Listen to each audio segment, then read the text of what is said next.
What's going on, YouTube? Man, it's like 2 o'clock in the morning right now. I just bought my hotel in Hong Kong. And just to let you guys know, Hong Kong is a very expensive place. Actually used to be one of the most expensive places in the world. I think Tokyo took that over.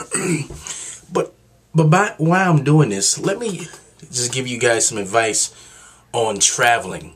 Not necessarily outside of the US, but traveling period, because I've learned along the way of how to get some deals and things like that, so I may have a little knowledge to pass on. Now, the first thing, if you're traveling outside of your state and you need to get a hotel, some of this stuff is a no-brainer, but some of it, some people don't know. Never walk up to a hotel room, into a hotel, and say, hey, I'd like to get a room. A lot of times you would get ripped off when you do that. Because the hotels, I always say they have this little trick. They'll say we're booked, and then you look outside in the parking lot, there's like no cars. And you don't know who's in the rooms or anything like that. So a lot of times they just blowing smoke up your butt. But if you take time to say, okay, you know what? I'm not going to go to a hotel. What I usually do is I'll walk inside a hotel if I'm in a place and I don't want to pay their rate, and I'll grab a card from their from their desk, and I'll sit in their lobby.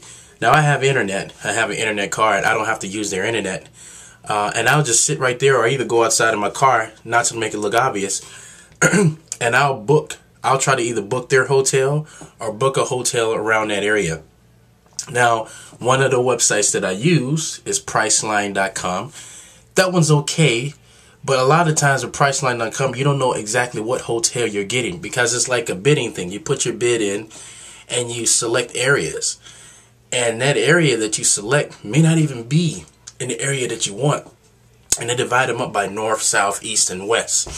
So be very careful with Priceline, because sometimes you can get the rate you want, but you don't know where you're staying.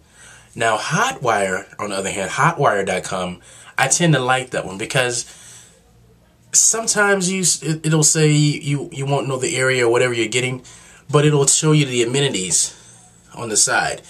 And I've had more luck with Hotwire.com than I have with Priceline. So it's just all a gamble. Or better yet, to know exactly what you're getting into, if you go to hotels.com, hotels.com will actually show you a picture of the property, the hotel that you're staying at, and everything, the stars level, and it'll show you exactly the rate. And a lot of times you can find a good rate in the area. So if I was a beginner as far as trying to find a hotel, try hotels.com first before you try the others. What else is a deal? Okay, when you're buying plane tickets, here's another thing. Southwest Airlines, I think, is probably one of the most cheapest airlines, I would say, if you have to get somewhere. So I definitely would go with Southwest Airlines.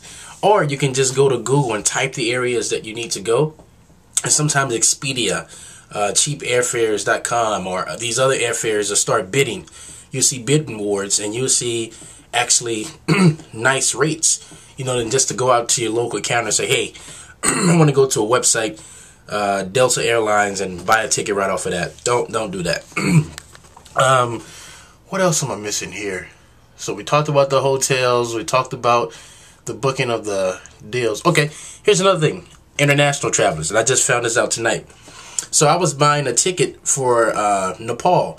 Now, the ticket for Nepal, for me buying it from Hong Kong to Kathmandu, Nepal, was $1,302 a person. So I talked to my contact in China, and I was like, hey man, do me a favor. Look on your computer and type up, how much is it to fly from Hong Kong to Nepal? This guy said $250. Now, I was getting ready to pay $1,302 here, and in their market is $200 and something. But me, knowing this, I know why this is, because think about it. It's a different market.